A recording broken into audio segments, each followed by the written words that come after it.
call the meeting to order. Do we need to review Zoom procedures?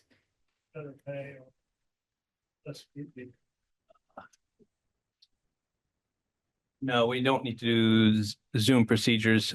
Just a reminder that for tonight, this is primarily a public or a discussion between the council on the input we received last week. So that's the primary focus of this. So general business is going to be after, but we'll talk about that after we approve the agenda, because the primary focus is for the commissioners to go through and have the conversation of what input we've already received.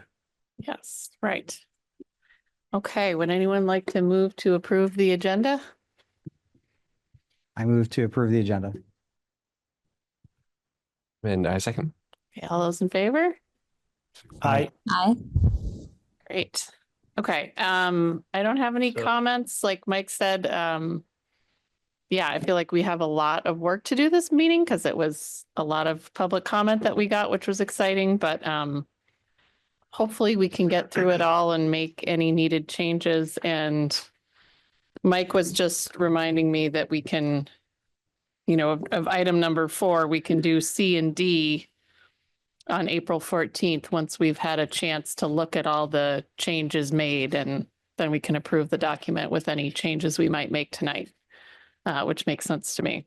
So we do have that space, but we also have a lot to consider. So let's move on to item number 4. And I guess we could just go through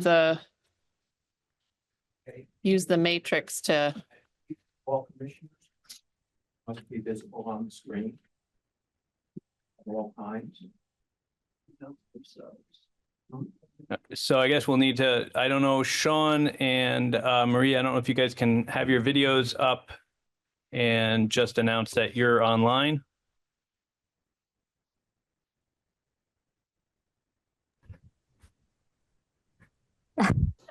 Hi, this is Maria. I'm here. Yep. Sean. Also here. All right, so we will, unless the planning commission has other ways of wanting to go through all this, usually we just start marching our way through. The matrix that we have starts at about number 180 and runs through, well, it runs out of numbers, so it keeps going. So I will start just at the top, and we'll just go through them in the order that we received them. So this was our breakdown of the comments that were received. The first 2 came during the public input session that was before. One was about the public bathroom information being incorrect, and one about the Berry Street Recreation Center accessibility. So the first one, the date in that one says 2023, so it was accurate as of that time. So today, dispatch directs people to the portalet on the other side of the lot. Likely, if the portalet goes away, the police station will reopen. We could update or keep that more general. That was about the community services and the availability of bathrooms. I can make either change if people have a preference. yeah, I guess, shoot, I don't know, can we have the plan up, or do we have to have the video? I don't know how that, I can pull up. That was community services.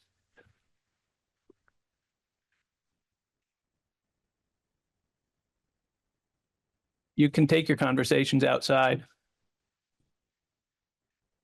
You had honored my records request, I wouldn't be seeing this for the first time right now. And that was received today, so.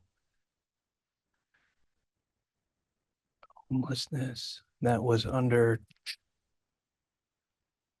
Homelessness.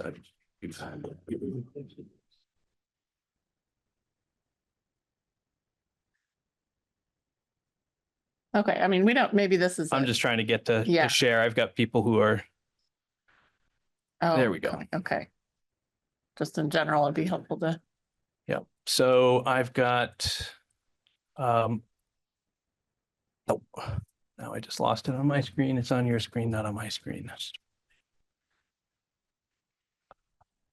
Where did it go?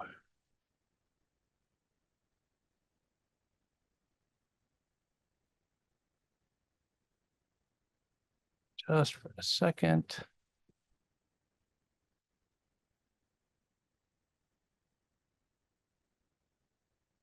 There we go. All right. So I believe it was on the one on the right, as of 2023, second one down. Oh, okay.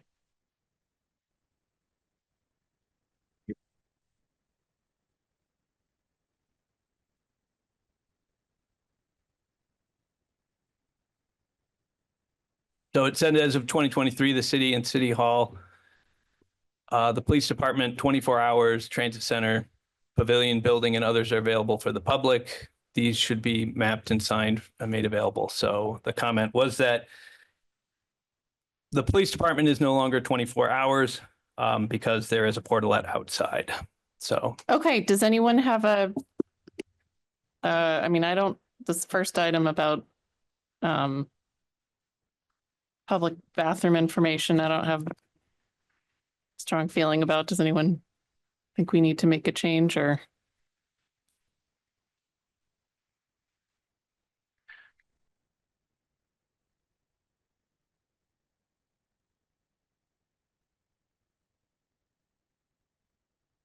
I'm just looking at this. Why are there two? There's like continue the public restroom project. I know this is not the comment, but continue and improve the public restroom program. Are those two different things?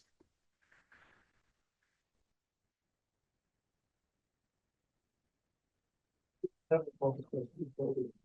I looking at a old version or something?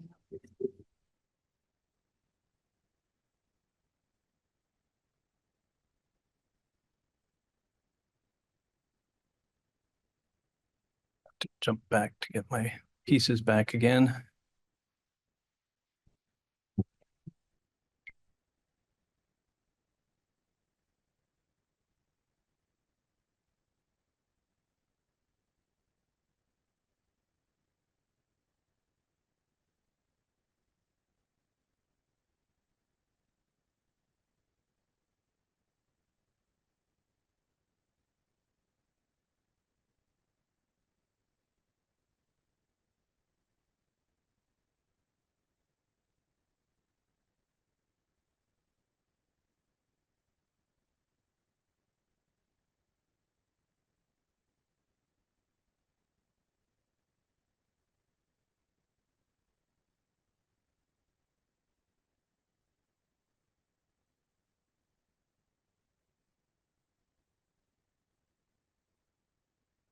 So yeah, improve public restroom, continue the public restroom project. Oh, the first one's project, second one's program.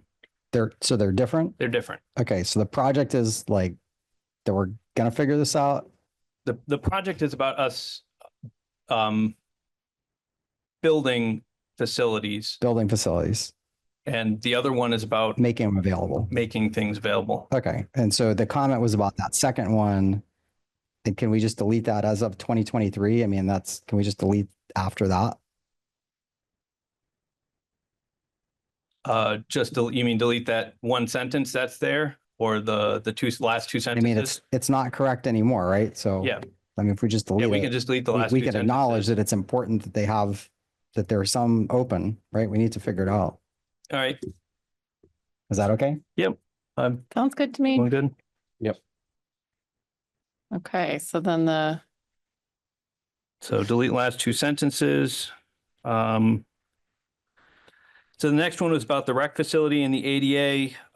We had received a comment and we thought it was referenced, but actually the commenter was correct. It's not specifically mentioned on the facility strategy for improving the Berry Street Recreation Facility. And it could also be added to the CIP in those two chapters. So that was my recommendation, was just to add it into those different places. I agree. that sounds good. Yeah.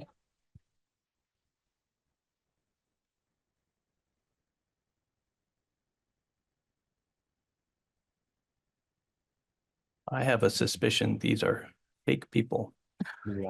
So, I guess as long as they can't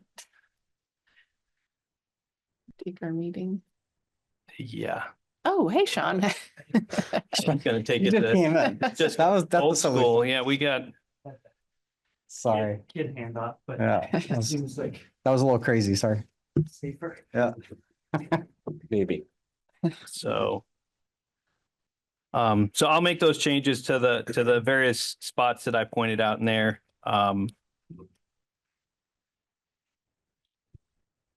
Ferry Street Rec Facility, CIP, in those two chapters.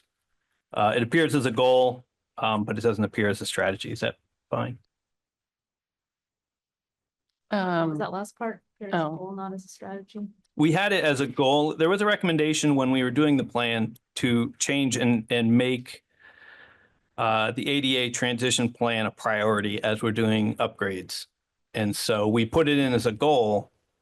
And then Carolyn came back and pointed out that it was not in, or in particular, she was pointing out for the Berry Street Recreation Facility, which is in the utilities and facilities chapter in the CIP and in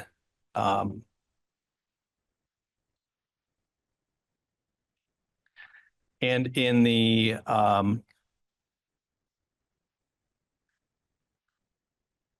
and in the community services chapter. So there are a couple of places where the CIP and we could have that recognized. Yeah, I agree.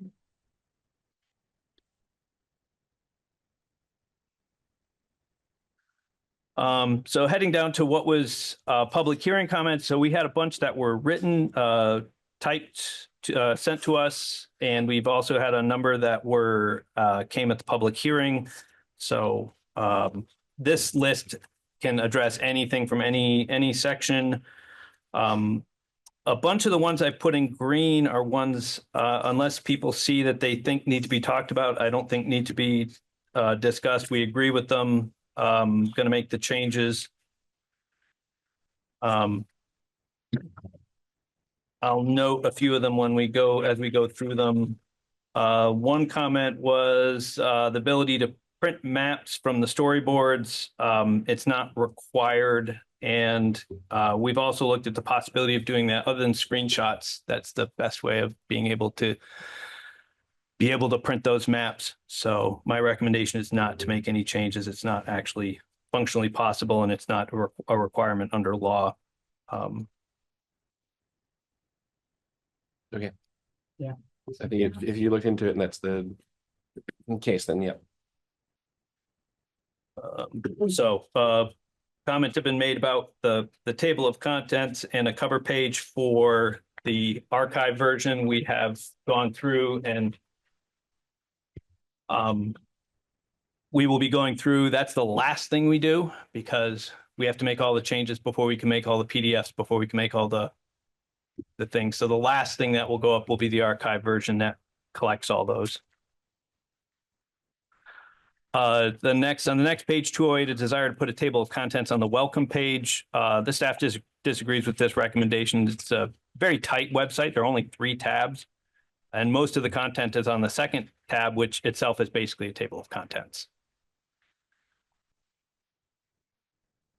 We do have the video up now, which will help people to navigate. We're going to clean that video up before the 14th because as we change the images, it's going to change the content. So we'll just make a few adjustments to that. Sorry, going back to the table of contents, this isn't specific to that comment, but if kind of that tab is to serve as sort of the table of contents, I think it would be nice to have it reordered in the order that the actual city plan is going to be in, instead of having land use show as the first icon, but really it's several chapters in. So. So the archive version matches what's there. Yeah, we could do, we can, we can do them, or we can just rearrange the archive to match what's. Yeah, either way, just kind of having the website match what the PDF printout is, I think will make it easier for people not to have to chase where the sections are.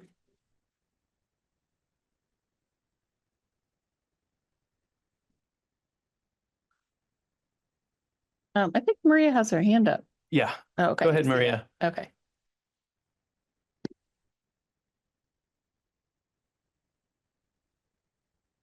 Let's hope that's really her. Um, I was just making the point with this and I think other similar comments that while these might be nice to haves, I see a lot of staff effort then going into maintaining table of contents and kind of complicating the planning department's workflow. So I think there is like a balance to be struck between what commenters may want, what may actually be necessary, and then what may just create undue work for the planning staff. So I agree that we don't need a table of contents. Yeah, I agree with that. I On think the that's a website. really good point, Maria.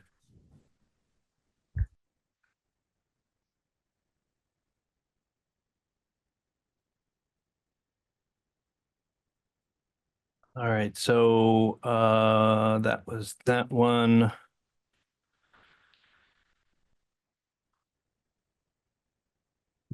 Add the citations, change URL to have the city of Montpelier rather than SE group. So we did check on that today. We can make that change. It will require changing all of the URLs throughout. So all the matches that go in. So we will have to do that. It'll basically drop down and rename it. And then we have to go through and retest everything, because if there's any interior connections, they all may need to be checked to make sure that the connections are still there.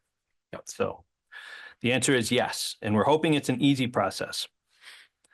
The colorblind viewer, we're going through and checking on that one, and the text reader we believe works. We're just going to have to double check it when it's finally complete. We'll have to go through and check it. To that end, we also will be going through and adding text to the photos. So that's one of the other requirements that has to go in. And so we're working on that right now. Just one little quick note there. The folks text readers should be able to work through the story maps really just fine. I do think one concern I have is in the chapter tiles. The chapter tiles have the text baked in as a part of the image of so where it says like community service, for instance, that's built into the image. So if someone's searching So for the community services, headline, the header, you mean? Is it doing?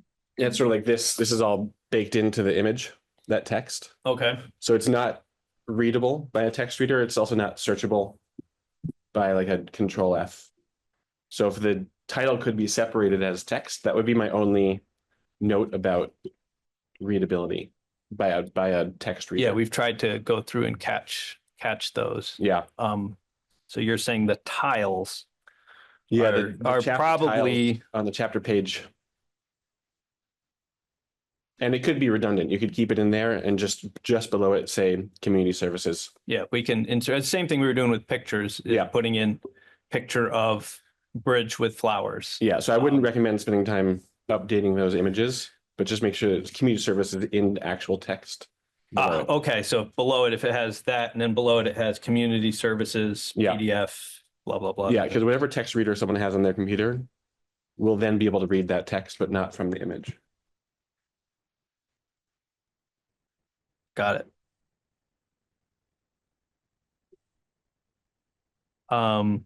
So the next chunk we can get through probably pretty quickly with these came from Kate Stevenson from the Energy Committee. I think they were all very good. Including 218 where it's not green. Actually, I can get that information from Chris as to what is the specific the recommendation that was in there said we were going to a chip system for the rec facility, and it's not. The DOE grant is for a different system. So but we'll get that. It's a hybrid system. So and so all these other ones are mostly technical. 19, 20, 21 are all technical corrections. 22 is the Historical Society. This is going to take probably a second or two or get a little bit of input. Their recommendation, they wanted to have a strategy of developing a plan to improve the views from Hubbard Park Tower. And originally I was like, oh, this sounds like a great idea. The issue, this is coming out of the Montpelier Historical Society, and they've already approached the Parks Commission, and they aren't interested in doing that. Mm. And a lot of the trees are in the Capitol complex. So there's a lot of challenges there, as much as it kind of sounds like a cool project. They want it as a high priority. I think if it's in, it would be a lower priority. And Maria has some thoughts. Go ahead, Maria.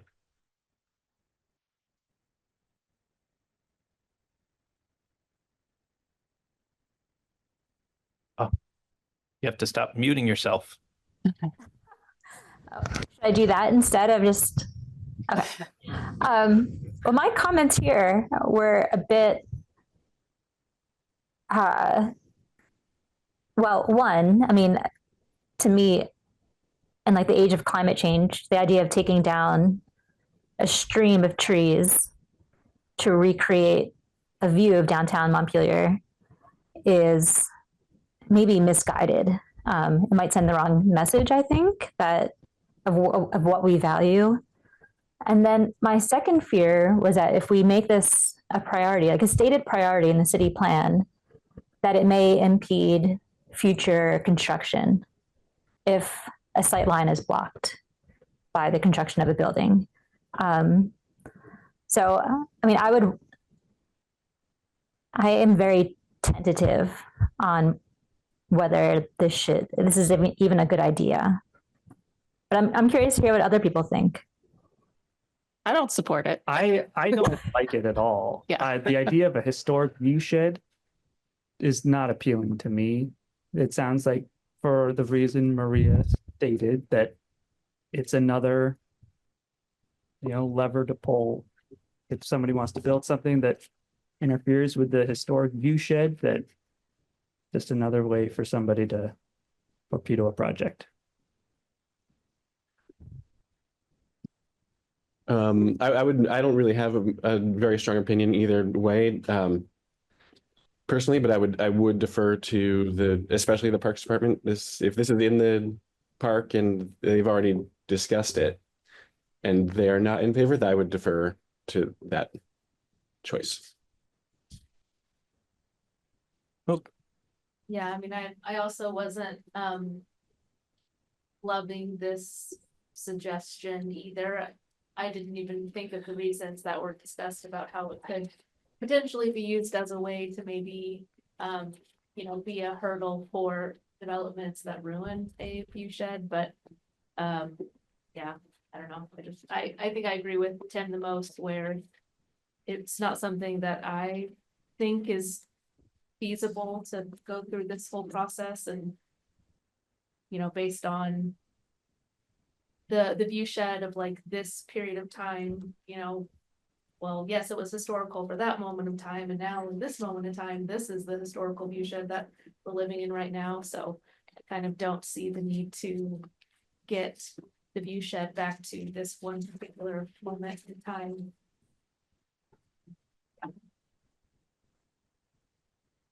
Okay, I'll go the consensus no on that one.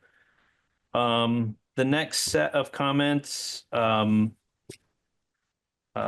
got scrap the online version and create a physical plan with downloadable version online. That's a policy. I mean, I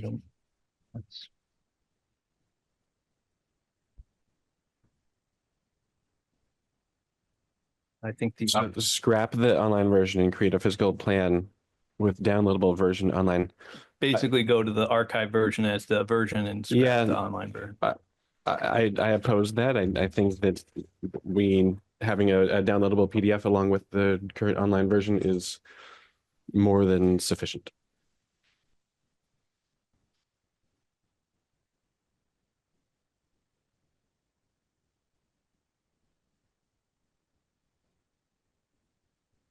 All right, so I don't think we're gonna.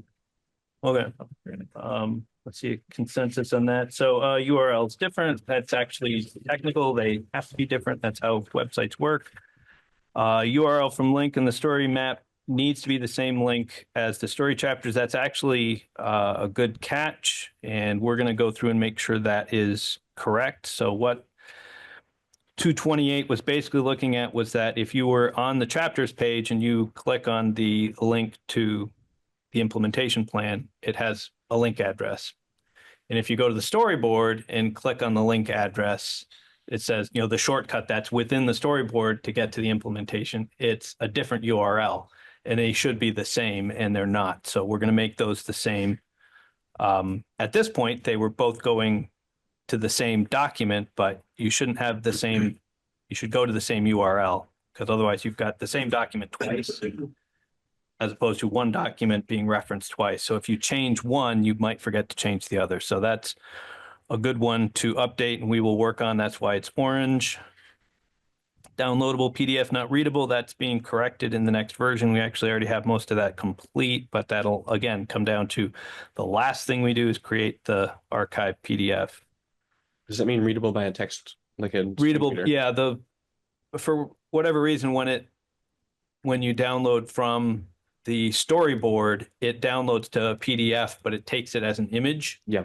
And so it's no longer readable. Right. So Nick has a converter that's converting it from the image back to reader. Okay. So that way we would have readable PDFs in the final version. So that will be done. The video is now posted. Integrate the statutory requirements into the plan.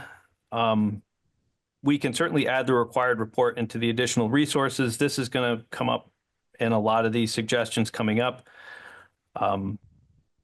My recommendation is not to integrate the statutory requirements into the document, but we'll take them one at a time and kind of go through.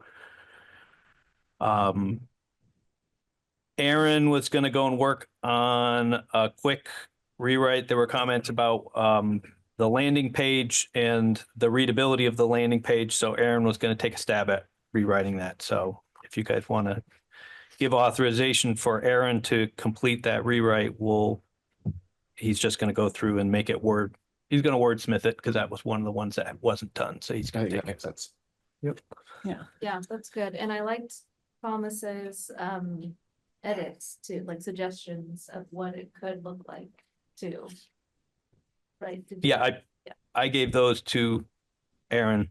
In addition, actually, Peter Kelman had comments on that as well. So I gave both of those comments to Aaron. He was going to try to get it done for tonight. But he could draft it for our next meeting, right? So, Yeah, he'll get it to me so we can get it online because it'll have to oh, be okay. Have to be online. it'll have to be put up because we'll have to then make it into a PDF so we can have the archive. So the Oh. archive is online for the 14th. Okay. Recommendation change language of regional impacts to specify regional impact was conducted. So the CVRPC has some recommendations of some minor language changes that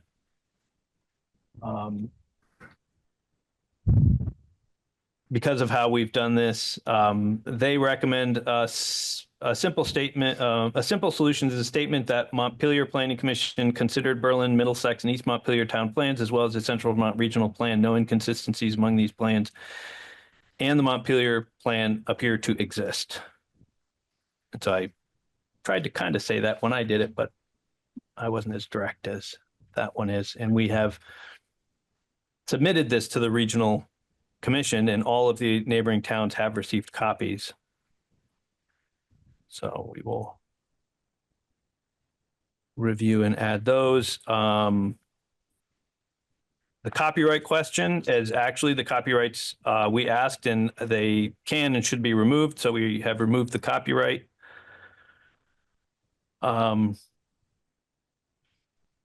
Suggested language at the start of the arts and culture. So this is where we start getting into the idea of restating state law in the front of each one of these chapters.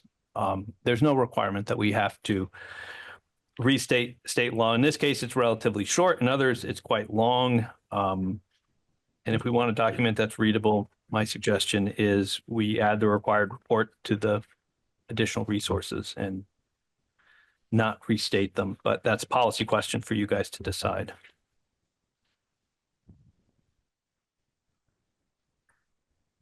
Yeah, I think it's great to have that report in the additional resources. I'm kind of indifferent because I feel like it was already written up, so we have the language that we should put in if we wanted to, if we don't want to. I could go either way, really.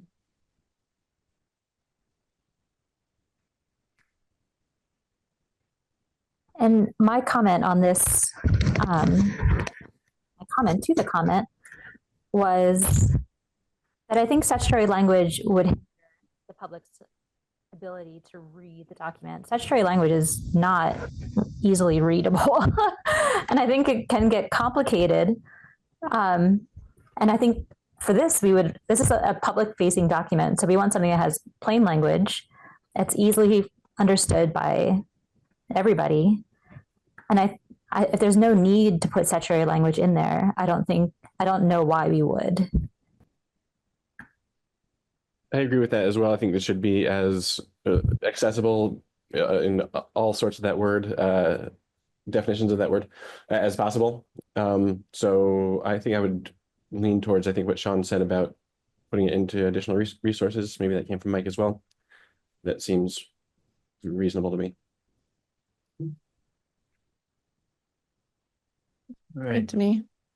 So the next one, add street addresses to each of the descriptions for the attractions and arts and culture. This doesn't seem necessary. I mean, nobody's coming to the city plan to look for locations of art, I don't think, but maybe I'm wrong. But We are going to add a description under each image, right? Yeah, it's pinned to a map and it's Right. there. It just doesn't have the street address. I agree with Ariane. I think it would add needless complexity to the document. And then it would also be something, again, for city staff to have to update and keep current, because people move, studios move around, things move. There's no need for it to me. Okay. The next one down is, again, back to stating state law. So we've kind of made a decision on that one. Economic development, restate state law, recommendation to add statistics to support the claims presented in the plan, and what numbers the plan is proposing at the end of 8-year period. Where will the jobs be located and who will fill those jobs? Will we encourage local businesses to hire locally, encourage residents to shop locally?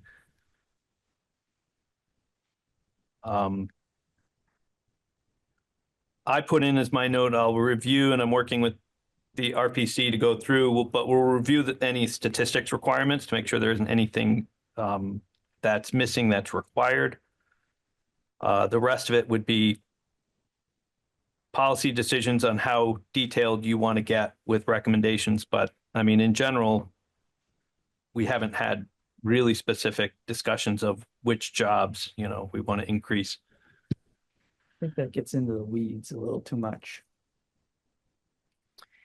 The Vermont Futures Project published that report talking about the growth that we need to be sort of fiscally solvent. And I think that in some future iteration of this, we could look at that and say, well, what's Montpelier's slice of that? To say we need to create, there's 120,000 jobs or something like that need to be created. We could look at that. I don't know that we're going to do that right now. Wasn't something we looked at. They have really good data to support it. They've been working on it a long time. So I think we could do that in the future. And we do identify that we need to redo our economic development strategic plan. And I think that a lot of that will come out of the results of that, as if there is a specific change of direction based on the fact that the workforce and work environment has changed over the past 10 years. So, but I don't think we'll know. And I don't think we usually get into that much of a specific to go through and say, we're going to need 1,000 jobs and we're going to need 250 of them in construction and,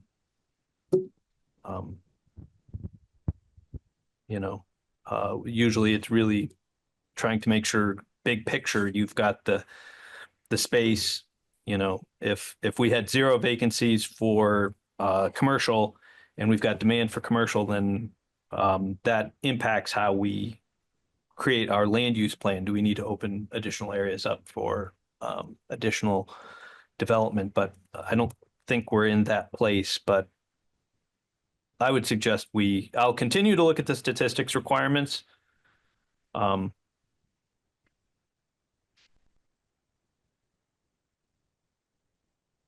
But I don't think the other pieces are necessary. Energy, add state law, add numbers to meet requirement. Again, this is another one. The Regional Planning Commission says they have some quick template of basically demographics. And so what I might do is either remove one of the pictures or add another box that would come in, that would just go in and insert the statistics. If it looks like we need statistics, that we'll try to grab that. But we're not expecting much. Like I said, we're being extra careful on every one of these. There are hundreds and hundreds of requirements, so we're just trying to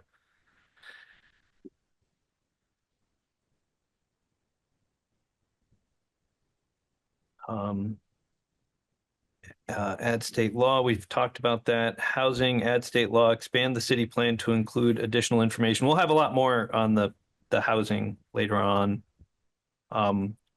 The RPC did review the housing and they thought the housing met the statistical requirements, but I will go through with them again. The RPC wanted to wait until after this meeting so we could go through and make the edits. So that way they're reviewing the most up-to-date version for compliance. They've already reviewed it once for compliance, but now we're going back as we get comments and people saying it doesn't meet this or it doesn't meet that, then we sit down and comb through and look at what's in other plans and what's generally there. Land use, add state law again, add text to address all of the requirements that the draft plan does not address. We'll review these with state law. I was pretty confident these were meeting pretty well, meeting all the requirements. That's why we've got all those boxes in there. But we will again continue to double check on those. Resilience, add state law. Transportation, add state law. Add railroad service. We'll double check on the rail to make sure it's in conformance with the requirement, unless somebody feels strongly about having more conversation on that. Yeah. Oh, sorry, I'm confused for a second. You want to confirm that rails in conformance with state law, that if we add it in, it might not be. I think the other comment was an interest in talking about the connections out to Montpelier Junction, which is not technically in Montpelier, and addressing Amtrak and those which are technically not within the city's limits. Oh, okay.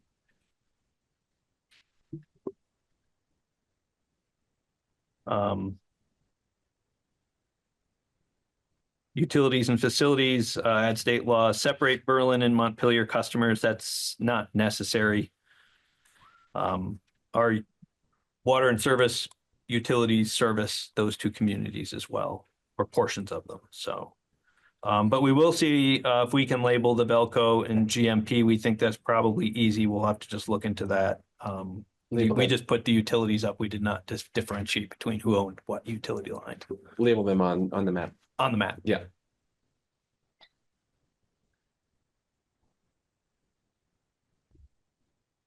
So the public hearing. Many comments that the housing plan was not aggressive enough, 1,000, 1,500, 2,000 new housing units in 20 years. So this is a policy review and decision.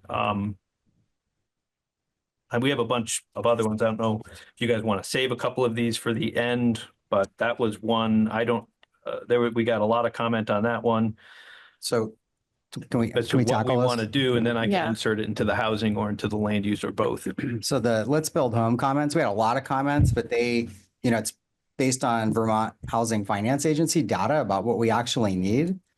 And they said they recommended 75 a year, 600 in 8 years, and 1,000 in 20. So I would say, maybe we want to go even further than that and be aspirational, but I would say that let's use that number, which is higher than where we started. I don't know if there are other thoughts on that, but Use the 1,020 years number. yeah, they said 600 houses in 8 years and 1,000 in 20. I think that's really good as an aspirational baseline, and that if there's notes about being able to exceed that, then great. But yeah, Or baseline. more. Yeah, exactly. Yeah, I mean, this says a minimum, so I feel like using that number would be good, and it's based in something, at least. And it is aspirational. I think in an email to Mike a couple of weeks ago, and I was asking about how many units have been, built in the past 3 years. And Mike, I think he gave me a figure for 2010 to 2020. It was maybe 143 units. So that's a single decade at 143 units. So if we're comparing ourselves to that and looking at 600 over the next 10 years, and then an additional 400 on top of that over the next 20 years, I think 1,000 is wonderful, and I think it's doable, and it is still highly aspirational. We would have to change a lot to get there.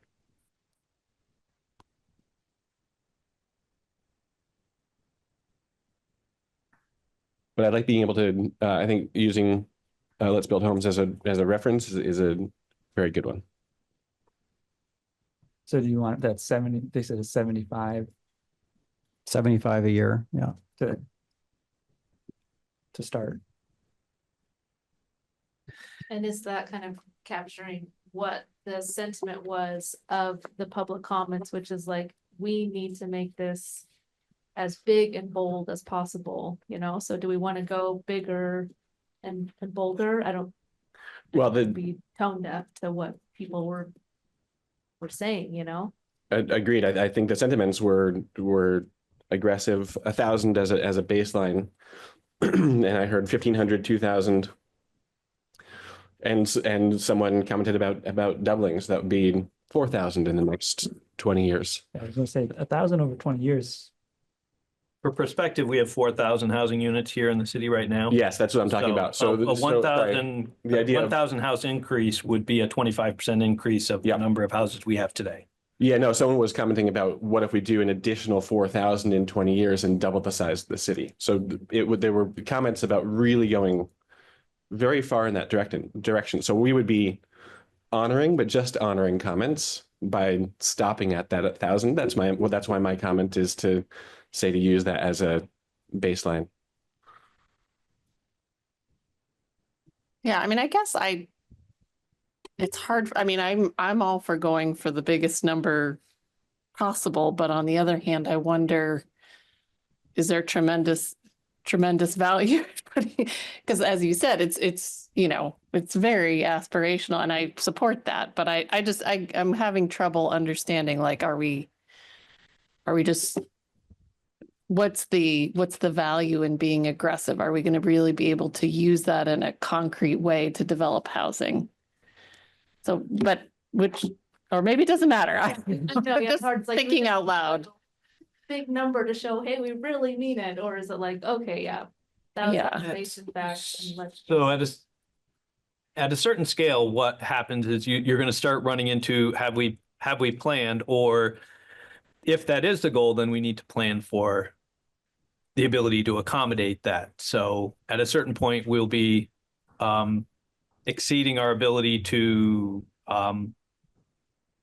provide educational. So we'll have to build another school, or right now sewer and water plants both operate about 50%. So yes, could we technically double? We probably potentially could, but I don't know if that would necessarily be the we haven't evaluated the traffic impacts of doubling the number of everythings or the impact on police and fire and the other services. But I think for the most part, looking at a scale of about 1,000, its impacts would probably be able to be absorbed within all of the things without. Now, if we're going to go bigger than that, then I think we need to also include some strategies that go through and say we need to start investigating the impacts or studying the impacts of what this new strategy would entail and how we're going to address them. Do we end up having impact fees to address additional facilities that need to go in? Mhm. And I'll see Maria has her hand up. Hi. Oh, so I have to leave in a little bit, but I just wanted to weigh in on this discussion.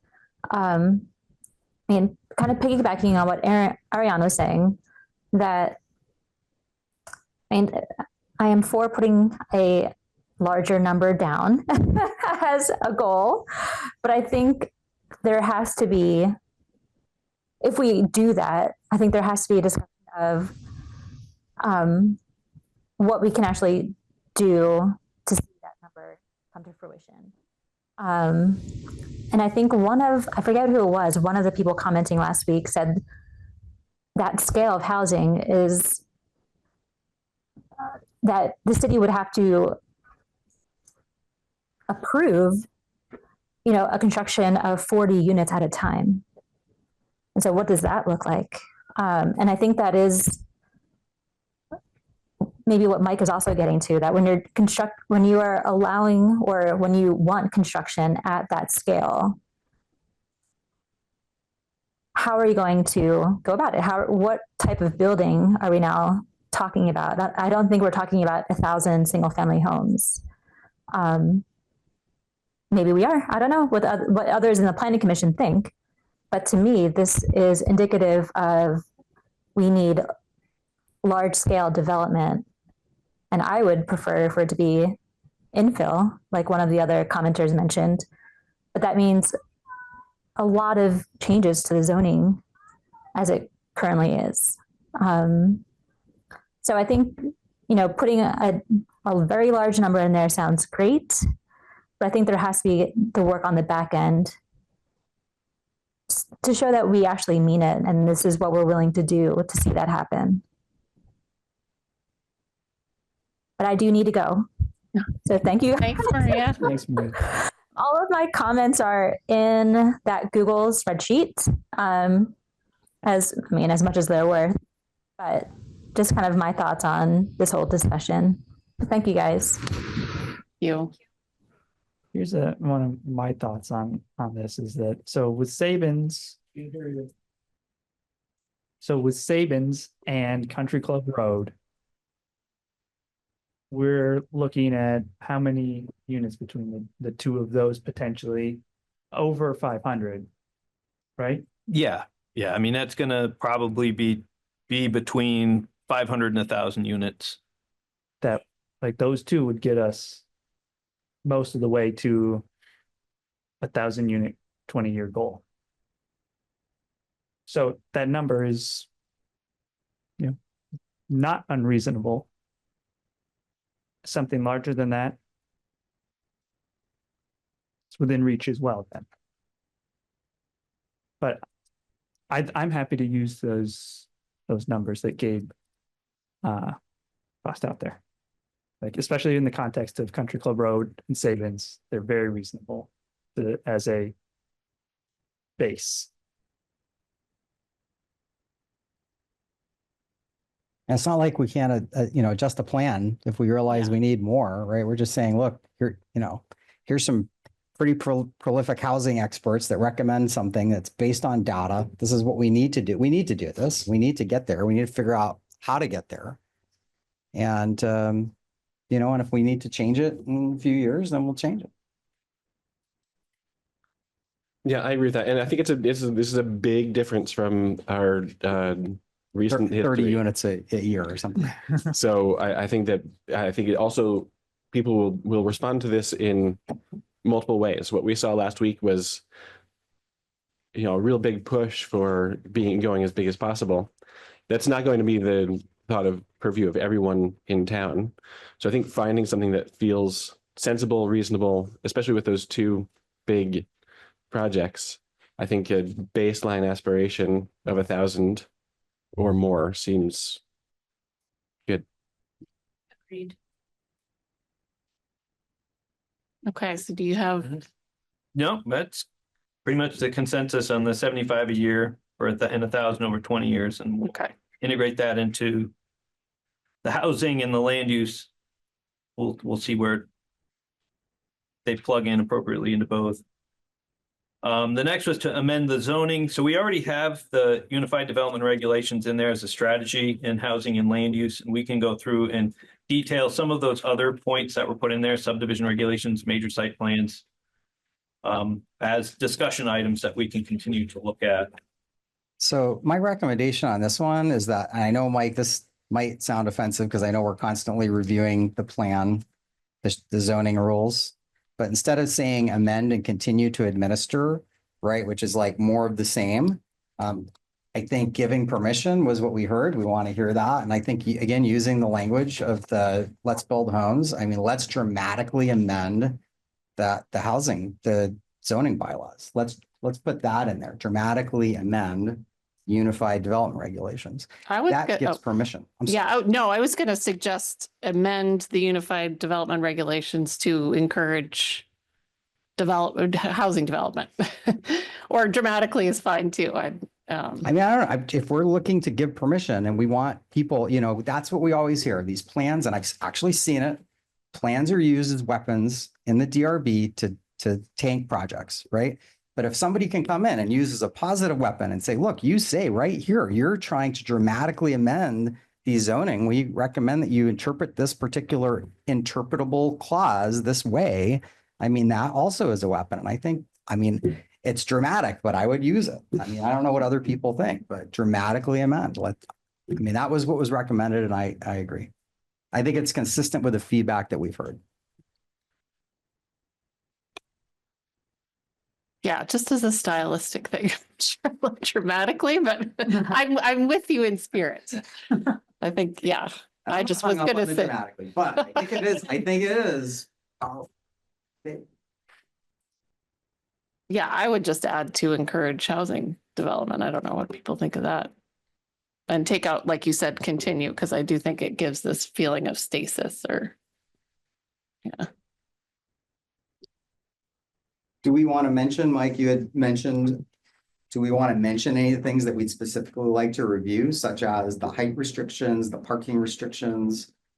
Subdivision. Yeah, I had subdivision, major site plan, increase height allowance. Six units, making it permissible for 6 units. Yeah, I mean, that's already in place. Right, but what was pointed out last week is that you have to go through a major site plan review. Yeah, that's addressing the major site plan requirements. And I think there are a number of smaller changes that can have some of those impacts. I have concerns of dramatically pulling things out. There's going to be a rebound to this when I'm just saying, if someone we just goes- put the word review these specific, we Yeah. had some very specific 5 or 6. Oh, things yeah, that people- no. I'm just saying, I mean, we already have very generous zoning rules. Anything in design review has no density, anything. I mean, we've got some, No, but some of the issues that were brought up, Yep. Oh, no. Look at the Vermont Futures Project. They'll show you $140,000 of permit fees just to do any project in the state of Vermont. Like, how do we reduce that? How do we get that bill down, right? Because you do have to hire a lighting engineer. You do have to Nope. hire a landscape. no, and those are, like I said, those are not dramatic changes to our zoning. Those would be actually rather modest changes to No, the zoning that would right. have big impacts. Right. But, I'm just cautious about getting out too far where we end up in a position where, the rules we have, a number of the rules that we have are important rules that make sure that, Well, I'm just saying, we just say we're going to review them. oh, Not- yeah, not that's, saying- that absolutely. Not is. saying we're going to set policy for the zoning inside of the city plan. Just saying we should talk about all that. Oh, yeah, and that's absolutely there, and it's absolutely in our work plan, so. So we'll add those, any of the comments, or is anything that we miss, we can certainly add that in, and we'll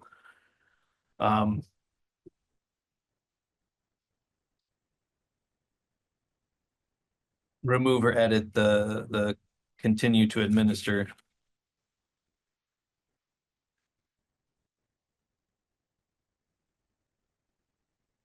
Up with a good way of wording that. The next one, no surprise, go big with the growth center, include all of the residential 9,000. Many suggestions for this. So the one suggestion I had in the map, in the document, there's a map and it has the growth center split into two places. It has the area that already meets it and the other area that would, the smart growth area that would meet it if it had sidewalks. We can just make one map if we want to and just say that's the future designation map, which is basically Res 9. Yeah, can we just go Minus. whatever the maximum allowable is? Yeah, well, the only exception is the two neighborhoods that don't meet it are Toy Town on one side and Gallison Hill on the other. So other than those two Res 9 areas, all the rest of the areas would be put in. We'd be looking at the tan. We'd be adding the tan into that map. So that way, instead of having it differentiated into two colors, it would be the one color. Sorry, and what do you mean those two neighborhoods don't meet it? We've had the state's already looked at those two, because you have to have a connection to the downtown. They've got to be contiguous, Yeah. and those areas are kind of cut off from the other areas. So we've tried to loop them in before, and they haven't been able to get looped in. So, and we've never tried with Gallison Hill, but we've tried with Toy Town, and they've said, Does that change? Does that take care? I know that the Zorzi comments about Saban pasture, does that take care of that issue, or are there still other parts of that? he had a lot of comments, and we'll get to some of his later on. Okay, all right. But we'll switch that out, make that into one map. And related to that, while it's on my mind here, we also are putting, the thing we did not put on there was the proposed TIF district. So it may be on that map or a different map. It's technically not a designation, but we want to get the proposed TIF district also in that. So the growth center would include the CCR plus Res 9,000. And then an overlay of the TIF district, which would just be CCR. One more time with that. So the growth center would be CCR and all of Res 9,000. Is that correct? Yeah, there's an existing growth center. Yeah. And then No, sorry, the proposed. there's an existing growth center, and then there's the proposed growth center of Country Club Road and the proposed growth center of the rest of Res 9, Yeah. And then- including those two. And then for the TIF district, that being on the map, let's say a boundary around the Country Club Road Just property, four properties. the four properties Yep. for the TIF So district. it's Sabins Pasture I think- and Country Club Road I would advise and the two. putting that in. I think that would be help with clarity.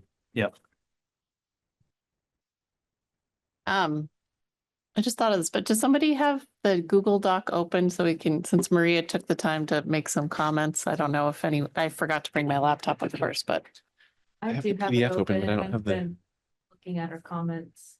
oh, you can see them, Leah? Yeah, so Okay. she doesn't have comments on every single one. She was here for that comment. She agrees with the planning. Yeah, I'll keep a better eye out. what she Thank said, you. And I'll call out and do that. I appreciate that. Add some new thoughts to our discussion. Great. Okay, so we had the next one, we had two strong comments on childcare, and I believe Gabe sent us a suggestion for, so we do have a number of childcare strategies, but they weren't organized right on that storyboard. For some reason, things got grabbed up wrong. So we're going to reorganize that for clarity.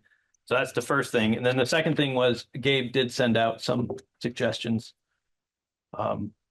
which I can build into one. Basically, it was the strategy is create a comprehensive action plan to expand childcare availability in Montpelier.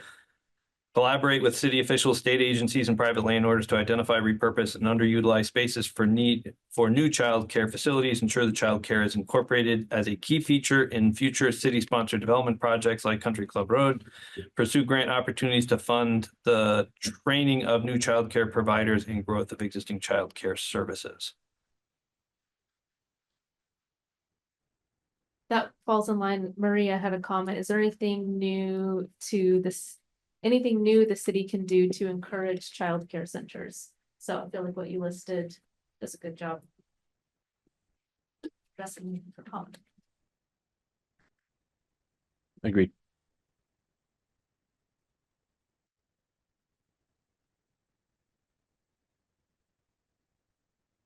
So we'll just set that up as a planning exercise to go through and see what other opportunities exist. Maps need roads and names. Agreed. We will get that fixed. And Nick is actually working on that. He's also going to try to get things so they're scalable. So as you zoom in, more things will turn on. As you zoom out, more things turn off. So he's just got to get the timing right on that. What that basically is, if you're zooming in, if you get to a certain scale, the parcel lines will turn on. But if you had the parcel lines on when you're zoomed out, it would be just a mash of lines. So it turns off as you move out, and it'll turn on as you move in. And so that's what he's working on. He says it's pretty easy. I'm glad I've got somebody with such talent. Next one, recommend using underutilized state parking and conversion of offices for housing.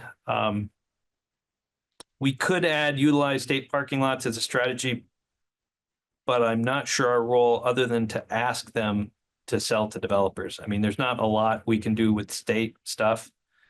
Conversion of office space could be added to the housing marketing and outreach program. So that was my thought on that one. We do have a marketing and outreach program. We could try to market these ideas directly to people. So I think there is room for us to, whether it's through our lobbyist. I mean, apparently the legislature is considering actually mandating BGS to come up with a plan. They have some plan. It's like this mystery plan about what's happening with all these buildings. And the legislature is considering it. Why shouldn't the city of Montpelier also be putting pressure on the state? And I think it would be very reasonable for us to add that as a strategy somewhere. Not necessarily about parking lots, but just state properties and in the downtown altogether. Yeah, if we can lobby about the appeals process, which we should, then I think we could probably lobby about unused parking lots And buildings. and buildings. Yeah. For sure. Yeah, I'll add that. Maria's comment says perhaps a strategy could be request the state government sell or offload unused office space and parking lots. Just make it a public and active request to the state of Vermont, since that's really all the city. Yeah, Okay. I like that. So, yeah, we'll get a separate strategy for lobbyist, and then we'll build the second one, conversion of office space to the housing and marketing.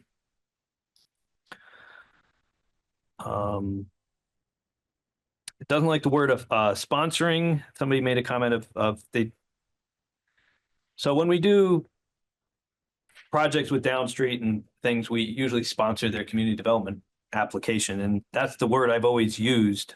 I think that's the technical word. Yeah. And so they didn't like that word, but we can keep it as sponsoring. We can put it as host a new Downstreet project if it kind of sounds a little more. I was just. Ariane, you would probably know, right? Isn't sponsor the right technical term? I mean, yeah, I would think so. I don't work at CD, but yes.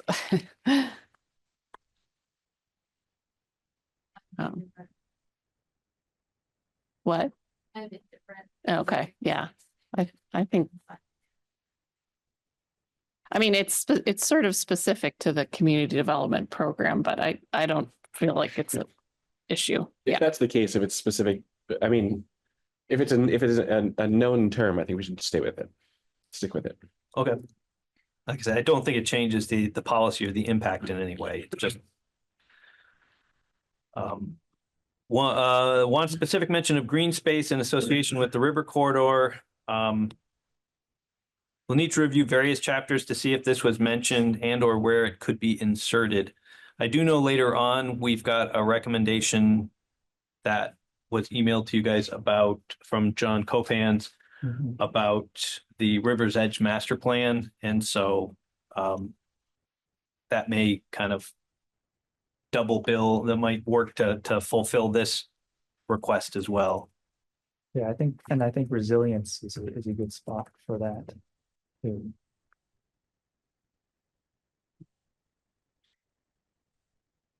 In historical, the comment was somebody was skeptical of Yeah, oh, sorry. skeptical of making historic buildings resilient. And the challenge was, if we want to preserve our historic districts, we need to discuss how that would happen. Otherwise, our unique character would be lost. I thought the comment was a little bit different, that Polly was making this is how I remember it anyway, but I could be totally wrong. That she was, I remembered her kind of making a note that the historic preservation chapter was a little bit in conflict with some of our other goals, but does anyone else remember that? I'm gonna read my notes back to you and we're gonna see if Oh, it makes good. any sense. Historic resources regarding floodplains. It says buildings were built in floodplains back in the day. Nothing in the section talks about acknowledging challenges of interconnectedness of preserving historic places and floodplains. Oh, okay. That's what So, that was my recollection of that comment. yeah.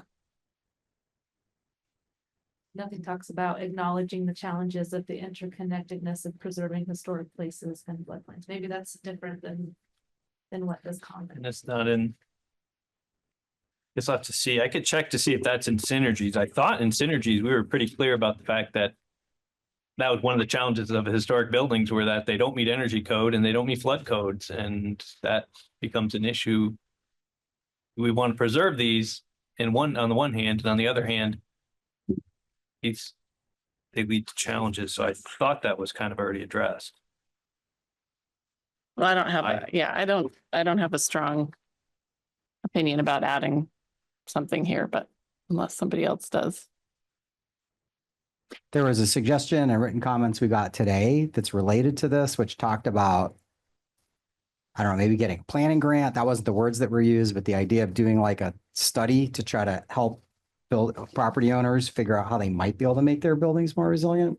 Mike, do you remember? Oh. I don't know who sent that, but that was. Yeah, John Copans had the downtown building flood resilience assessment. That was mostly targeted towards our urban core, but yeah.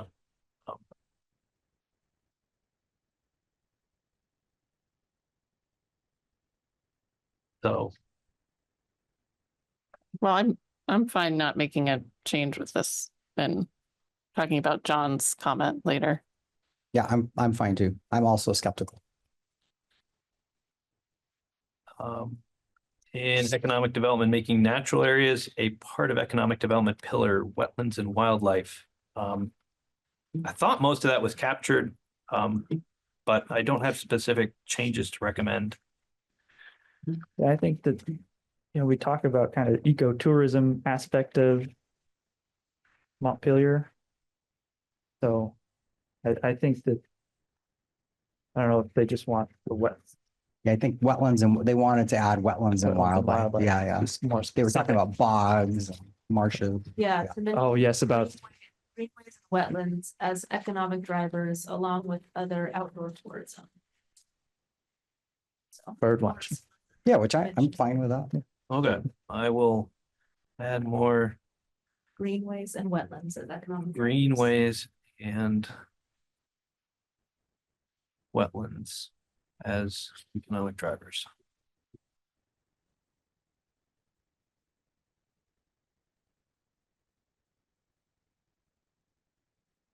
All right, appeals are a big problem for housing. Recommend the lobbyist. I don't think that's a bad idea to add. was my thought. Concur. Yeah, and I don't imagine that Montpelier would be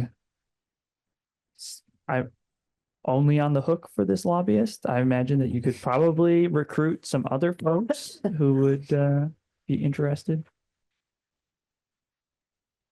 Yeah, Maria also agrees. She says standing for filing appeals should be narrowed at the state level, and the city should request this from the state. I am sure other cities would be willing to join Montpelier in the effort.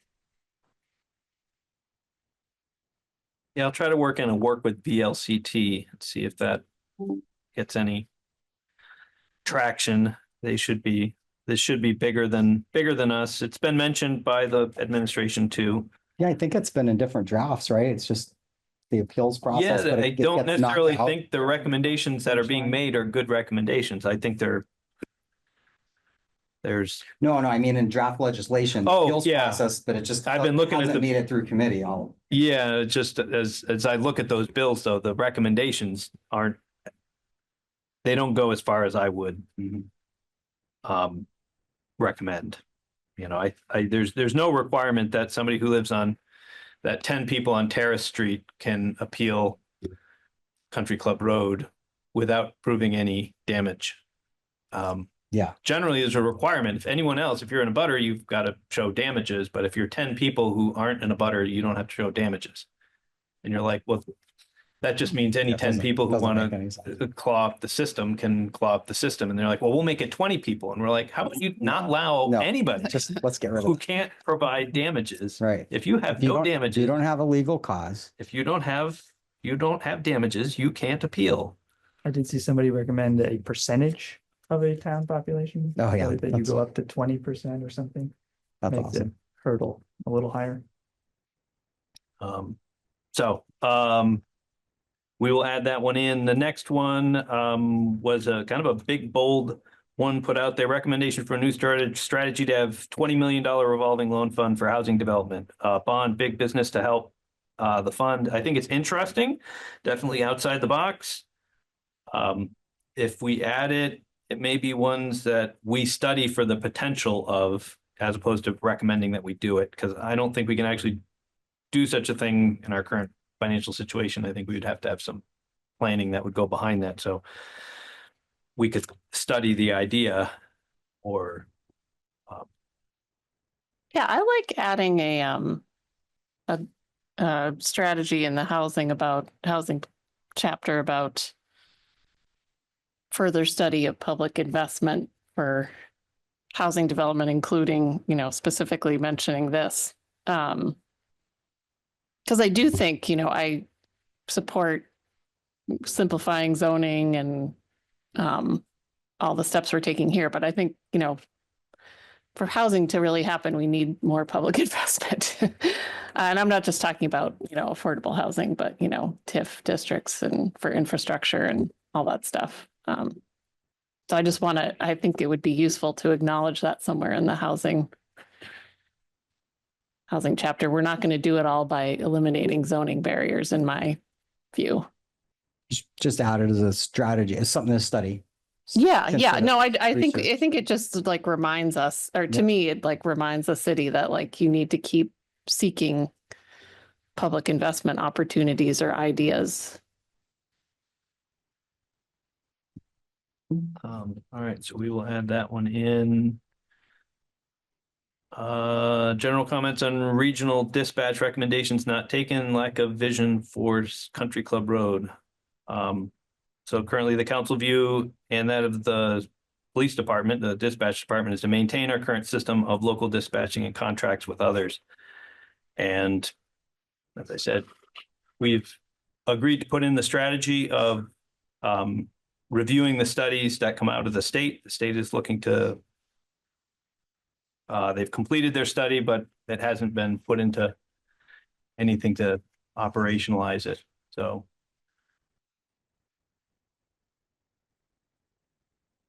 I think until the staff's opinion has been until council gives us new direction. That, City council. yeah. Where did the council, how are you speaking for the council in that comment?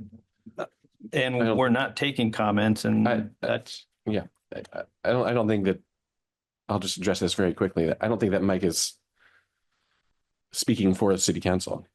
He's representing the council view in his comments, that in the. Okay, well, we can discuss this during the general business section because this is Okay. a working meeting. I would say that we continue to defer to staff, which is the chief of police that we already received information from a month or two ago. Agreed.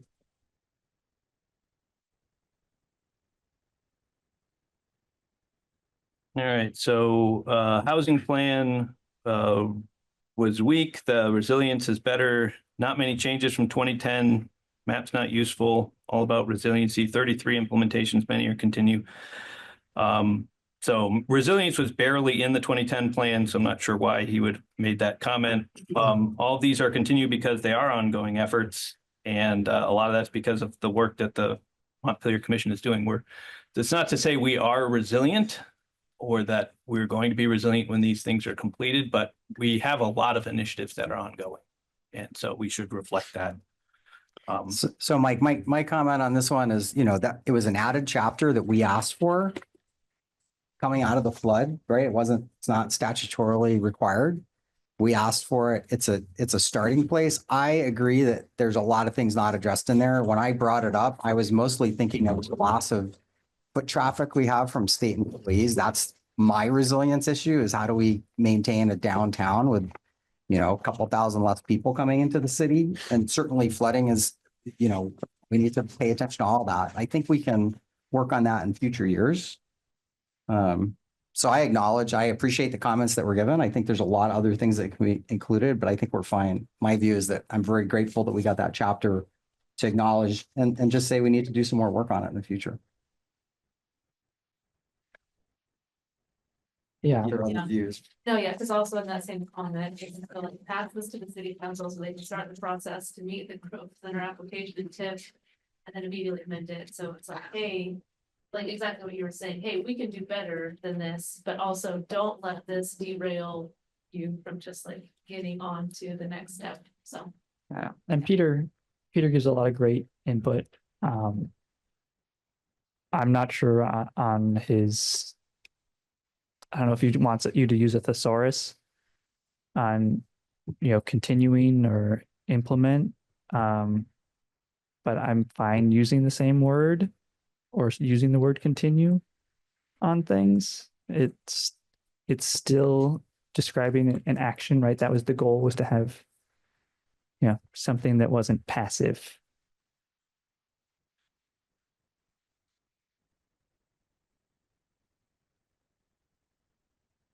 All right, so by and large, that's going to kind of stay, for reflecting on Peter's comments, that's kind of staying where we're at. Yeah. Yeah. And then the last comment we got was Public Arts Commission doesn't want to oversee culinary arts and festivals. And we'll need to discuss this also considering we have a recommendation to expand and reconvene the commission to include culture. So Oh. there's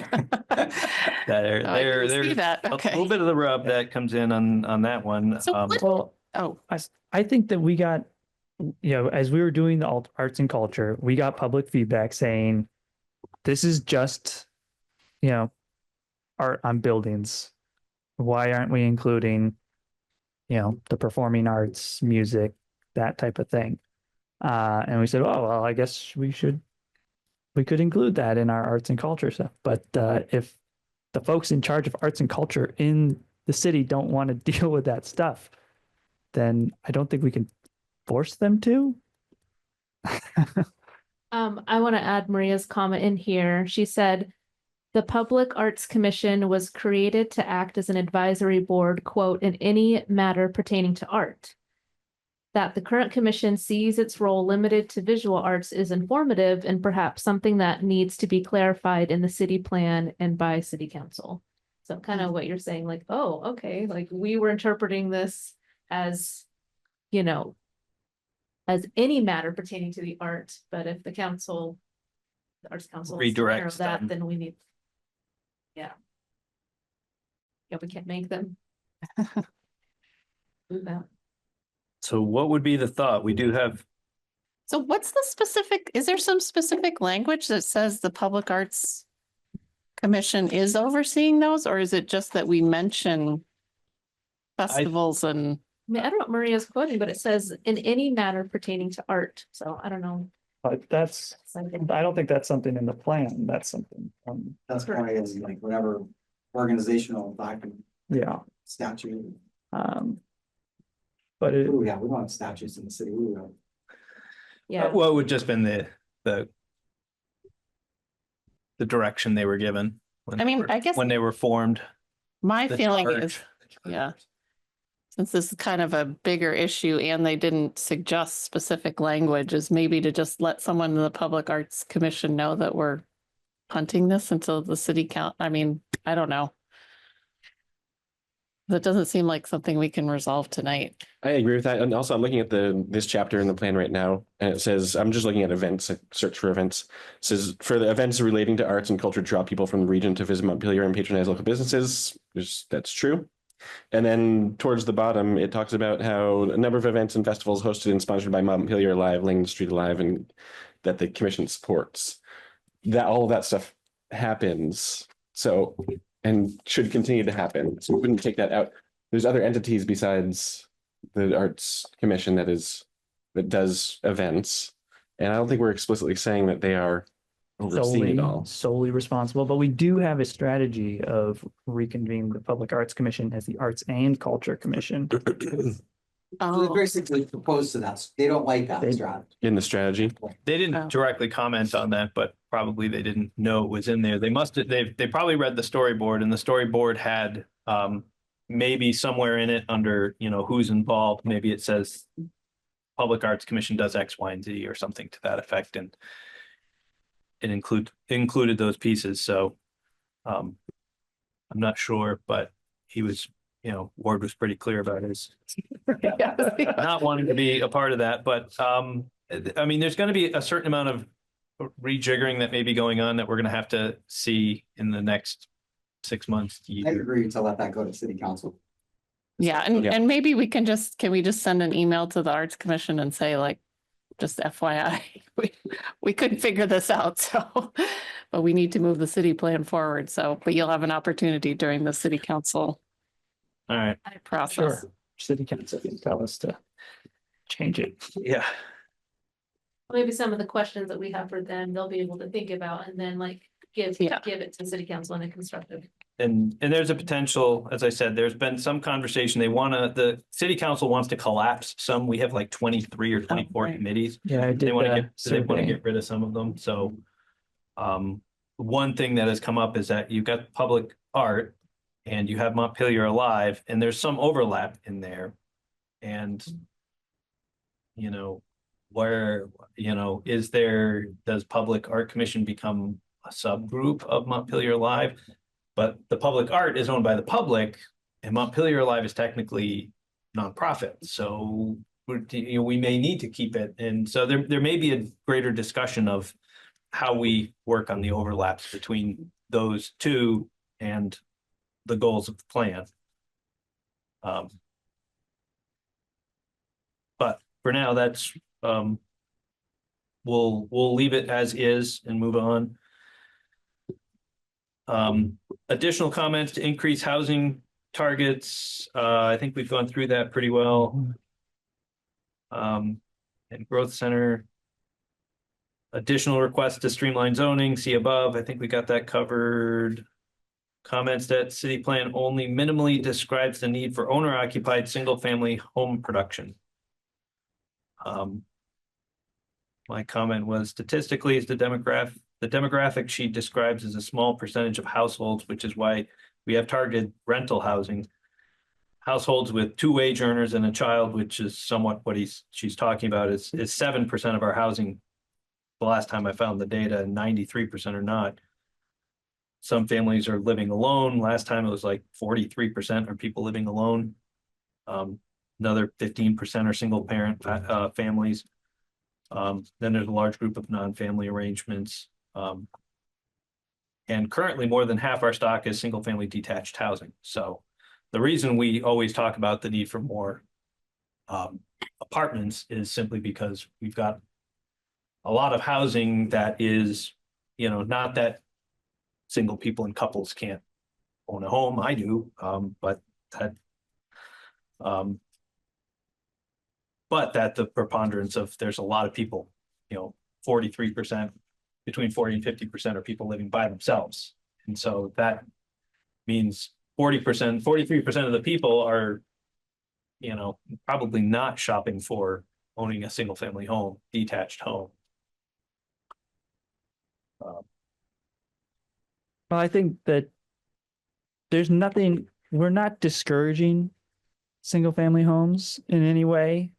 The developments that we are encouraging will include some, and obviously rental units or, multi-family units have the potential to free up our existing stock of single family homes, moving retirees, into a smaller, like the things that they can't do now, right? There's nowhere for them to go to downsize. So having, potential for triplexes, smaller condo situations, apartments, senior living, all of these things could, benefit people looking for single family homes in Montpelier. Other than Country Club Road, we haven't prohibited single family homes. And Country Club Road is only because we own it, and that was the public recommendation. City council can choose to still allow it there, but that's just a general sense of The why. entire zoning regulation is biased towards single family homes that already. Yeah. get all the support they need, right? Yeah. And I think we've been clear that we need all kinds of housing. We need high-end housing. We need apartments. We need everything, right? We're Yeah. not discriminating in any way. Yeah. Yeah. They get plenty. Yeah. Single family builders have plenty. Somebody who's, getting Um, single family homes out there. A recommendation to add the affordability chart. This could be an item to consider if we want to revise the housing storyboard. We can certainly add that current table in to kind of give a sense of what that is. Yeah, I mean, but that's gonna change. So do we have a link to the resources and housingdata.org? I think that would be more useful. We can add that. What are the implications of an external link with Oh, changing? That's not an issue because that's just a link. Okay.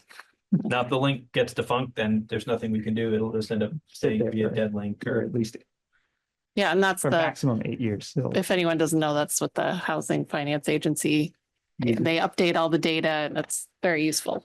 Are you suggesting that into an additional resources? Yes, section? yes, Yeah. that's what I was suggesting. I think that's, I think that makes yeah. sense instead of going back into the Mhm. story map. So just so people are tracking, it's 7/12. yes. Yes. We're on the home stretch. This is the last page. Recommended tax changes in housing chapter. See Sandy Vitzhume's edits. Use more recent data than the census. These are mostly policy changes. These are some of the things I was talking about with reviewing with the CVRPC and what housing data could be added. Statutorily, we have no requirements. We're good from a statutory standpoint, but if people want, and I could see the value of having, the data we had in there was based on the 2020 census. We certainly could go in and put in some charts and tables of where things are in 2025.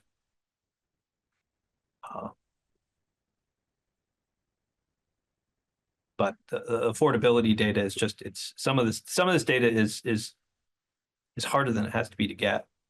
And as Ariane points out, sometimes maybe a link to another data set would be the more appropriate. Yeah, was she wanting things from the state level housing need assessment? Yes, some of it was from the state housing needs assessment.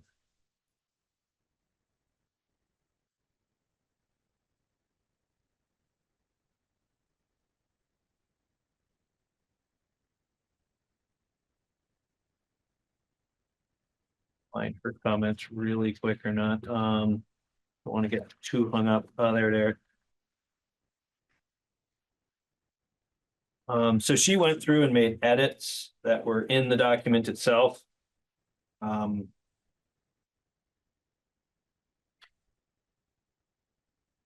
So that should be something that could be considered. So she wanted to add a new bullet. So in the introduction, there's the bullets to ensure availability of a variety of housing types and options to truly address housing shortage. And 2, to take housing for all approach to extend to persons living in vulnerable situations and accommodate different life stages. She wanted a 3rd bullet to encourage home ownership as a way for everyone to build equity and wealth. The ability of Vermont renters to purchase a home if they wish dropped from 23% to 20 in 2021 to less than 6% in 2024, based on the Vermont Housing Needs Assessment. And then she goes into the planning context and recommends a couple other wording and language changes. Wants reference to the affordability.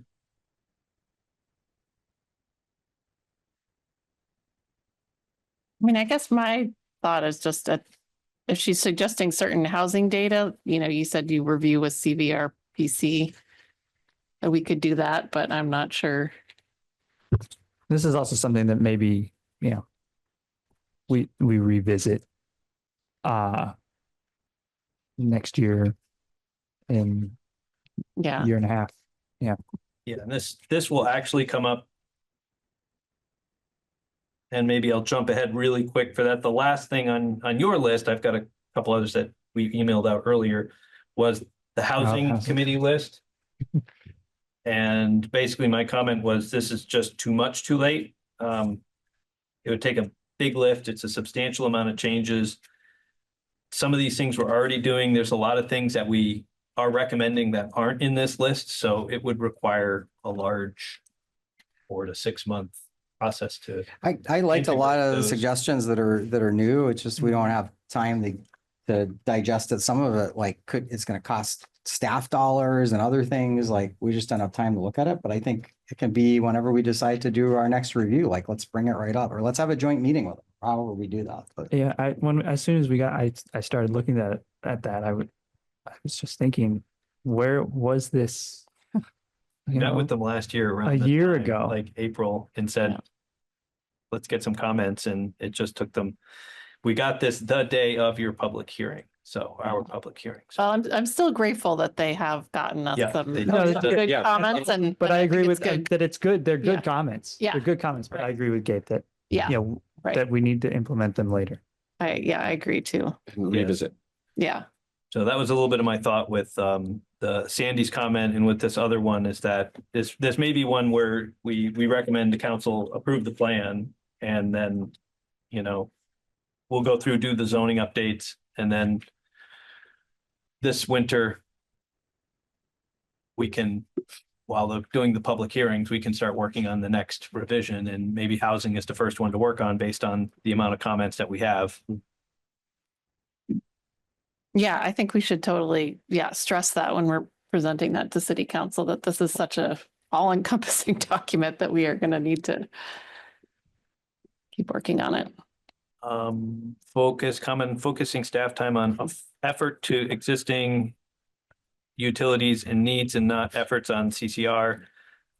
This is just a recommendation of people who wanted us to kind of stop working on the Country Club Road because the distraction of working on other things. And I think it's a policy decision, but I think DPW is good enough to be able to do both.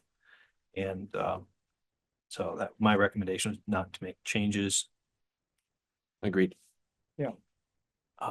Recommendation to expand the downtown, and this is actually reflected on the future land use map. So I think we actually already kind of met that one.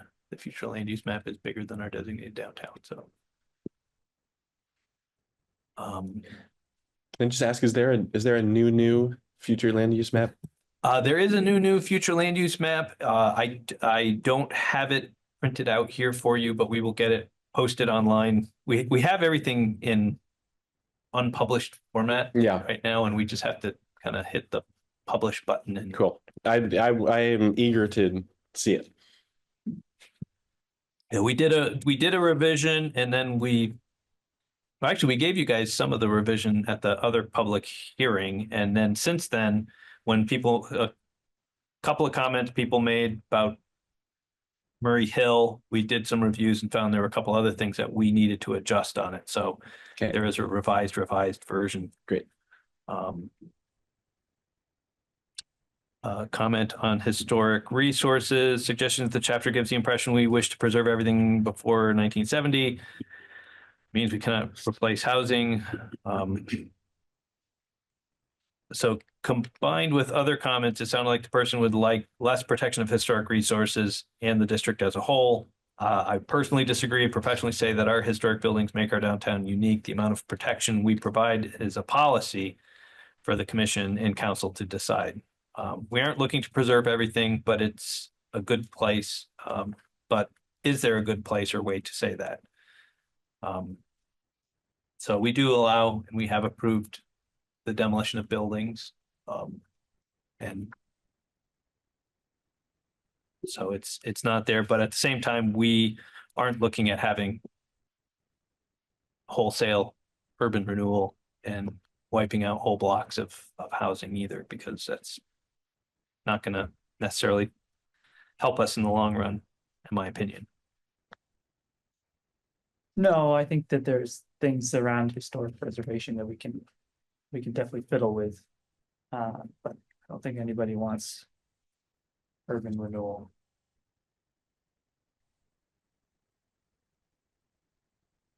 But he didn't give any actual suggested language change, so I don't have anything to be able to specifically plug in.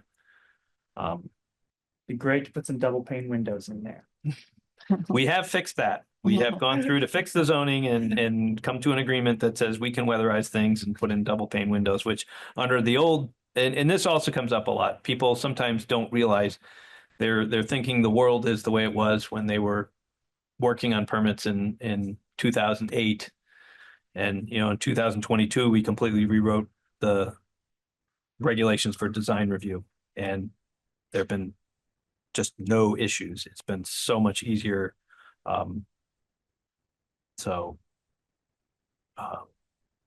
Sometimes people have an impression of what the rules are based on how things were.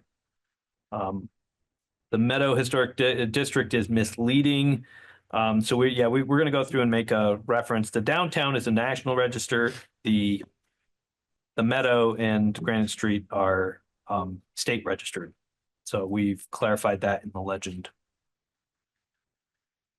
Third, historic city plan fails to address friction that design review caused on housing construction in Montpelier. Recommends eliminating design review overlay district. In the least, he wants to study the cost of the regulations. Wondered if design regulations played a role in no one being interested in 1216. No, it was design review had nothing to do with 1216. What's 12 to 16? What lot That's is that? next to the drawing board, the Okay. vacant lot the Oh. city owns. Hmm. The comments we got from developers were, I can go to any other community. If a community owned a piece of land on Main Street that they wanted to redevelop, they wouldn't be charging $400,000 for it. They would Right, be like giving Barry it away. gave it I a couple thought- lots away for $1, right? They would give it away for $1. I thought that the council had come around on the $1. They said, well, if they propose it, we might accept it.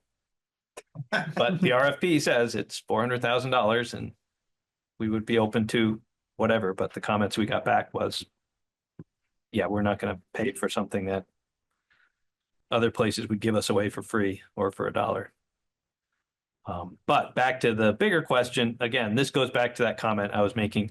I think a lot of people have an impression of the design review rules based on what they were back in the day, back in the, everybody here is old enough. If Kim were still here, he would know the Margot George days, where the design review rules were enforced with a certain vigor. I mean, if somebody were to build a new building today, it's just facade stuff that they would get out that design review thing and they would just make sure the facade matched some of the suggestions that are in there. Yeah. Still build a modern building on the inside. Yeah. I don't think there's any. Yeah, and you can even build a modern building on the outside too. Remember, the transit center was built Right. went through design Design review, review. and that is definitely a modern design to a building. But it doesn't conflict with the character of the area, unlike the post office. Yeah, I mean, I'm not a Post big, office would not pass. I'm not a big design review fan or design review district fan, but I don't think we need to change anything at this point. Yeah. Concerns that the green print plan conflicts with the future land use map, specifically with Sabins Pasture and Crestview. Concern is it prohibits 90% of that parcel. So the green print does not have any, it's just a plan, and it doesn't encumber any property. But there is a recommendation in those statements that comes from the green print plan that basically says, and they provided the language, basically says it's all willing buyer, willing seller. And that's It's all what? I'm sorry. willing buyer, willing seller. Okay. And so the green print just was looking at the principle in the parks section. We talk about wanting to have a park within a 5-minute walk of every neighborhood and a natural area within a 10-minute walk. And so those were the ideas that we're trying to get done. And what the green print was the first effort of going out and saying, okay, what would that look like? And so they did big blobs and said, somewhere in here, we have to have a park. That's not to say that all of Sabins Pasture would be a park, but Somewhere in. somewhere in there, because Town Hill doesn't have a park. So how are they going to get access to recreation land and parkland?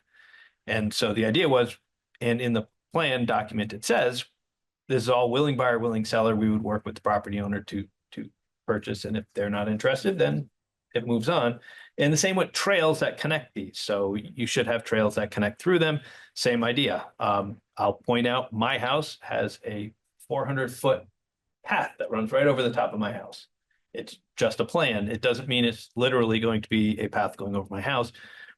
They just want to go and look, how would we connect the park that's on that side to the park on this side? Let's look at what that would entail, but it's got to go somewhere within this big wide corridor. But no, we're not purchasing 1,000-foot wide corridor. Your comment is just to clarify that it doesn't. We should add, he was correct. We should include a statement in there to make sure it's clear that that's what that map represents. And we did not do a good job of representing that. So I think we need to add that statement in, but I don't think we need to remove the green print or not use it. It is the actual plan of the Parks Commission, and it's a guiding document for them to talk about areas. They want to redo it. They want to do a better version of that because it was done in 2012, very coarse scale. And so they're like, maybe we could do a better job of narrowing this down. But again, the more narrow you make it, then the more specific you get to this person's property, as opposed to, well, if this is wide, it might cross 12 properties, in which case this person's not interested, but maybe that one is. And We could use that word though in there just so the public knows this is coarse. I think that's a good distinction. yeah, and if I had the language sitting right here, I'd read it out to you as to what. But he sent very specific language, and he's right. It's a good recommendation to have that language inserted. It should have probably been in there when the map went in the first place. So we'll add language. All right. Running down the end here. Chapter 4 says we'll have 100 housing units, but they anticipate more than 200, 300 in the rural area. Oh, this is about Sabins Pasture. So we're going to update just the general numbers in there to 300 to 450 anticipated on the parcel.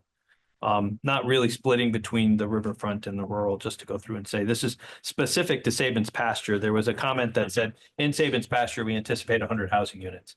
And at the time we were trying to be careful because we didn't want to put them in a position that would jeopardize them if they ended up doing a smaller project and having somebody at Act 250 go through and say, yeah, but the plan says you guys were doing more than that. And so we kept the number low, not trying to go and say that the property couldn't have that, but we didn't want somebody at Act 250 say, yeah, but in the city plan, it says they're going to put 450 housing units. So we think you should be in Act 250 because not that they would, but we were trying to be very careful of how we worded that, but they came out and said, we think we should have a Hmm. higher number, and basically it's going to be exempt from Act 250 anyways because of the new state laws. So Okay. we'll make that change. Aren't they in the growth center there? So aren't they in the growth center? Yeah. So that should, Yep, they'll be exempt from Act 250 anyway. So that means we can put the higher number in without having that worried. But at the time we wrote it, we weren't there.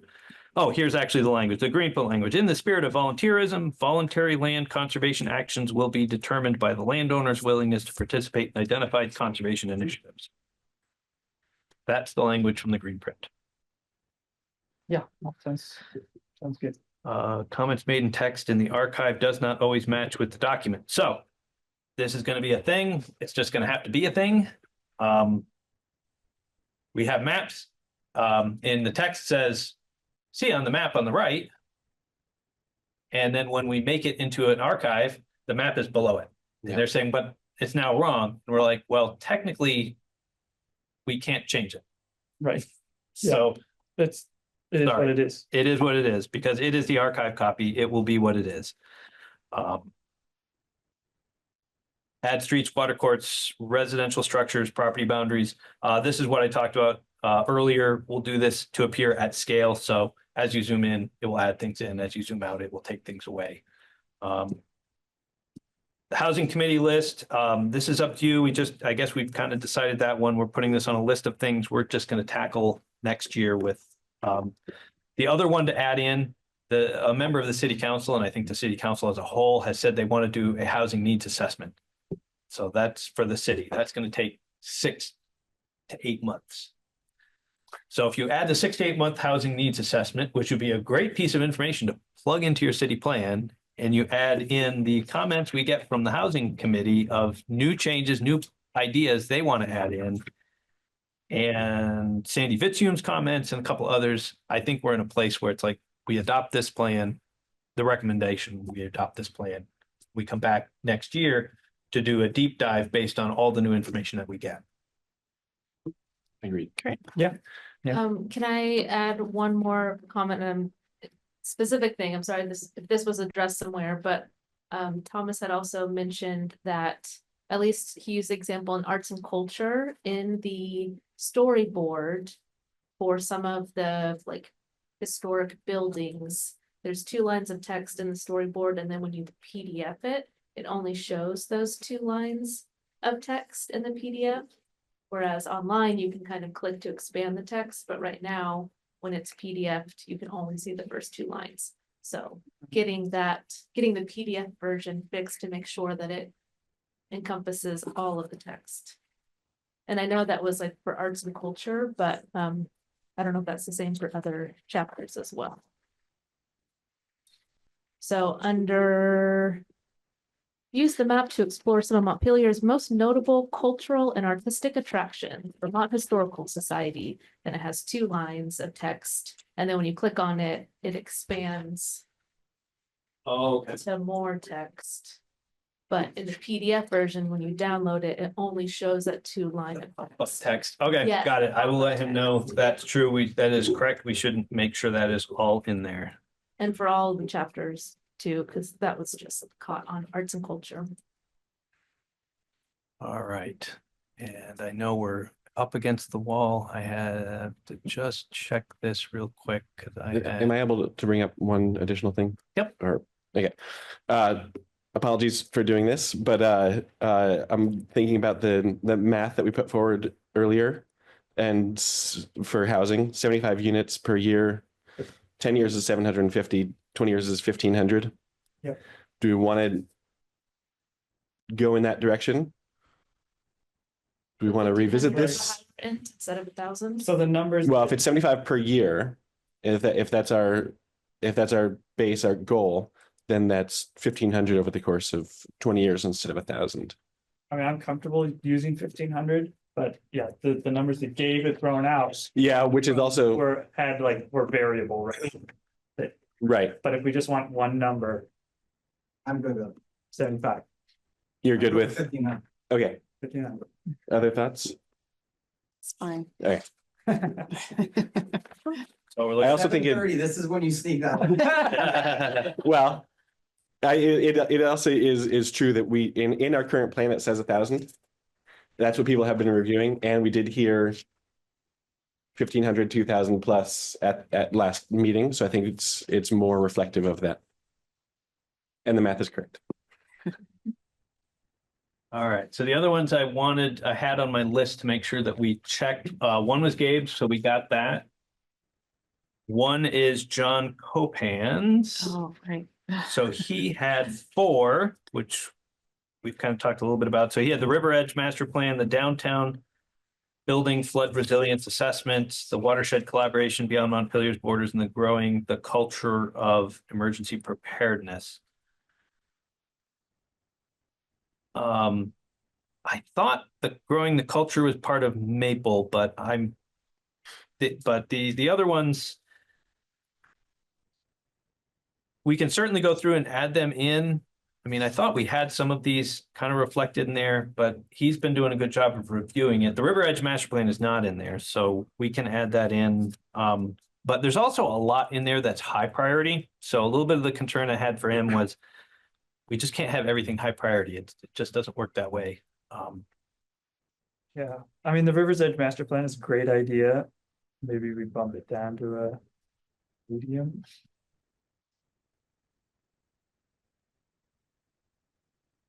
Yeah, I think the Downtown Building Flood Resilience Assessment is probably a good high priority one. Watershed Collaboration Beyond Montpelier's Borders. My only concern with that, and I know we can't compel private ownership to do anything, but the language is a little compelling, so just if you kind of wordsmith, however, if you're gonna include that, like, On the building this. yeah, resilience it'd be collaborate. great to work with building owners to say, hey, here's some things that you might want to think about, but look, this is like, we got some very expensive projects if we're trying to lift up all of the downtown historic districts. You know, Yeah, you're saying like the provide building owners with an outline of resilience. I think that one's okay. It's not super coercive. It's not, then we'll require buildings to.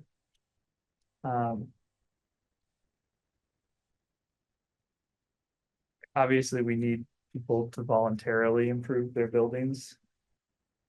provide the suggestions. Yeah. I just think, acknowledging that we're not planning on introducing some kind of new flood zone regulations that require a lot. So that's part when they're just recovering. If they're recovering.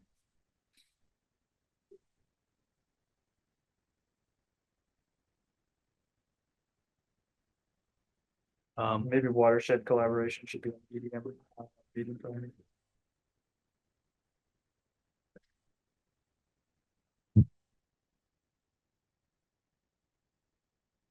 All right, so thank you very much. We got 7:37. Okay, did you want to make a public comment? Because I feel like Risk of, You've been here the whole I time. know, you've been waiting, so. We have Alan and Doug are also online if anyone wants to put a hand up. You gotta come to the microphone though. Yeah. so everybody can hear you. And if Ariane hasn't dropped the gavel yet, then that'd be good. James Moore, up off of Town Hill Road on Leapfrog Hollow.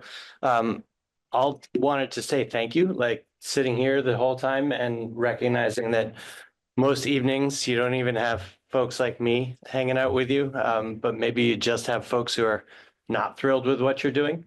So thanks for doing this. I think you made some real progress tonight, improving the draft plan. I do have a question. These might be items for the plan or not. It's a question in terms of your process. Ariane, I think you mentioned, look, if we're going to up the number, that alone isn't going to do anything, right? There's actually got to be work to implement. And Tim made the comment, we've got to change a lot of things if we want a lot of things to change. I think there's more that can be put in from the suggestions into the implementation, which is part of the plan, which is what you and others will look to in terms of what you're doing in the future. I also think there are a few steps that you could take immediately that would be really helpful. And what better signal to send that we're serious about housing than, hey, if we see low hanging fruit, we're going to grab it and move it forward. We're not going to wait 6 months to do a process to figure out whether, one of those things that I would highlight is the fees to build and subdivide here in Montpelier.